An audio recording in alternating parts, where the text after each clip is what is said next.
in Mexico, there are a lot of earthquakes because of the way the plate tectonics are. So there's a subduction zone, and what that is one plate pushes into another plate, and in this case, the Cocos Plate, which is out in the ocean, pushes underneath the North American Plate, which is where the continent is. And as it goes underneath, where it rubs between the two is where the majority of earthquakes are. However, also in the lower plate that's underneath, there can be earthquakes there as well, and in the upper plate. And so that's the overall problem. And so the way you can reduce the risk is there's a few different ways. Improve building codes, but you can only do that to a certain amount. We know that, we've had these two different disasters in 1985 and then just recently this year. And so one of the possible ways is to say that eventually there's certain zones where people shouldn't live there. And so that's another step that might be taken. It's a much more difficult one because the city's so crowded.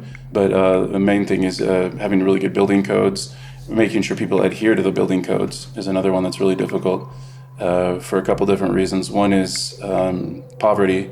Well, not even poverty, just more people are poor, and so they don't want to put the money into hiring an engineer to make sure they're building their own house or whatever. To make sure that it's up to some standard, it costs a lot more money, and so if they don't have the money to do that, then that can just be a lot more difficult. The other situation is corruption, and that's just another thing. It's just difficult to weed out of the system. If the buildings are brand new, there's been a couple of brand new buildings that have collapsed, and so you have questions of why is that, and so those are still being answered. People are going and looking at that still right now. La gente tiene miedo. Quisiéramos una respuesta que nos tranquilice. Y yo creo que nuestra reacción natural es tomar aquello que nos está satisfaciendo nuestra necesidad de información.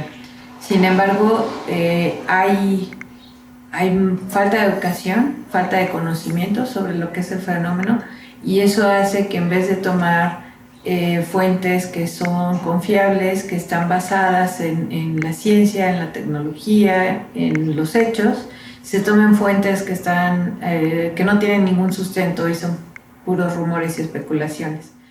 ¿Qué es lo que podemos hacer aquí? Primero, tomar aire, ver cuáles son las posibilidades que tenemos para salir adelante y posteriormente buscar ayuda. Hay centros de ayuda gratuitos y lo sabemos. O simplemente con el hecho de buscar a un compañero o una compañera. No hablo de amigos. Los amigos se conquistan con el tiempo. Hablo de un compañero donde puedas platicar en lo que sientes. Llorar, es bueno llorar, pero a la vez de que estés llorando, darte cuenta que todos tenemos no una segunda oportunidad, la oportunidad de seguir saliendo adelante. Segundas oportunidades, eso a mí me suena ilógico, ya que no estamos muertos. ¿Qué tenemos que hacer?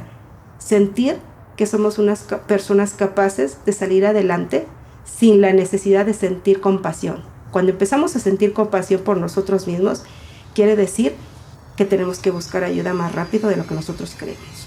No debemos de dejar de sentir que nos compadezca alguien. Ay, pobrecito, se le viene el edificio. No, claro que no.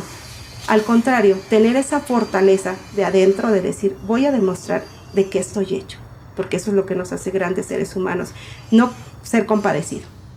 Claro, aquí lo más importante va a ser que la gente lo hable todo el tiempo, las veces que sea necesario hablar, decir, me pasó esto, justo lo que yo les acabo de decir, ¿no? Se cayeron los libreros, pasó esto, me dio mucho miedo, me dieron miedo mis hijos, salí corriendo, quise comunicarme, porque mientras más uno lo va repitiendo y diciendo, va acomodando, ¿no?, en su estructura psíquica la idea de que ya está a salvo, ¿no? Ahorita mucha gente seguramente a días de que pasó, está todavía con el sonido recurrente y no está sonando, pero sienten que está sonando, no está vibrando, pero sienten que está vibrando. Posteriormente va a ir desapareciendo. Esto evidentemente hay otras sustancias, serotoninas, noradrenalinas, que se van a ir ajustando en nuestro organismo y nos va a ir haciendo sentir cierto placer, cierto baja de alerta, ¿no? Pero es importante trabajarlo, no es algo que se pueda quedar al aire. Hay que hacer contención, mucha contención, escuchar todo lo que ella vivió, las 30 y tantas horas o las 50 horas que estuvo bajo, qué pensaba, en qué pensaba, cómo lo veía, qué necesitaba, qué fue lo primero que se le vino a la mente. Eso le va a ayudar a empezar a encontrar una realidad. Y de ahí todo es ganancia. O sea, ya de estar ahí enfrente de uno, todo lo demás va a ser ganancia. Es más el deseo de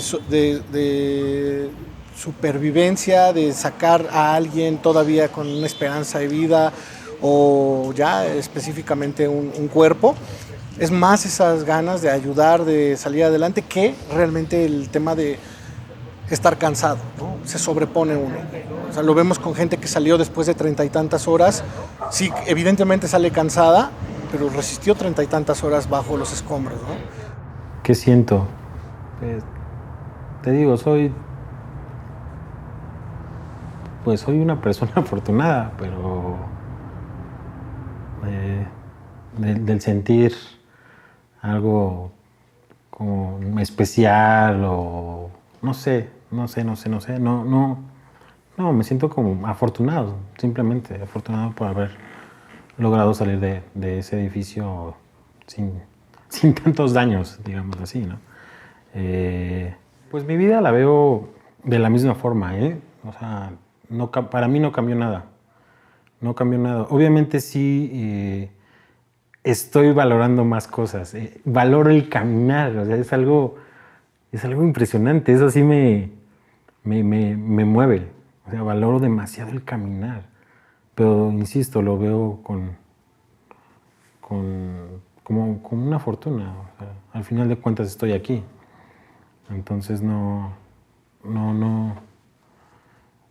Sí valoro más las cosas, muchas de las cosas. Esta es una de las que me acuerdo. Pero sí valoro demasiado el estar aquí. Pero el Paco que veo de aquí en un futuro sigue siendo el mismo. O sea, en ese sentido no ha cambiado nada. Obviamente me va a costar un poco más de trabajo, pero no ha cambiado en lo absoluto. Sigo con mis planes y pues para adelante, ¿verdad? ¿Qué se siente rescatar una vida? Híjole, es maravilloso. El hecho de poder meter las manos por alguien, no nada más una vida humana, ¿no? Una vida de algún animalito, es una experiencia maravillosa. O sea, rescatar una vida se vuelve un vicio. Son emociones indescriptibles. Quienes han vivido el rescatar una vida, te podrán decir tal vez que son situaciones que no esperas ayudar a la gente tanto, que ojalá deseáramos que nadie tuviera accidentes. Pero es tan maravilloso poder salvar a alguien y tener la vida en tus manos y que eres un medio, porque no somos héroes. O sea, yo considero, y lo digo por mí en una forma particular, yo no me considero un héroe.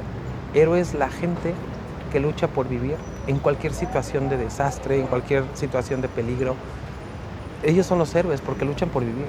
Nosotros, como rescatistas, somos el medio, es nuestro trabajo. Muchas gracias a todos ustedes. Yo les comparto que cada que nos llegaba comida a veces traía mensajes y eso era lo que nos levantaba ya desvelados, ya cansados, ya no estuviéramos con los pies mojados, no importaba. Nos daban fuerzas ustedes, gracias a todos ustedes que estuvieron siempre fuera esperando que se necesitaba, que se ocupaba de seguir a los centros de copio. No nos faltaba gente realmente, eso era lo que nos levantaba y nos daba fuerzas. Nos sigue dando fuerzas para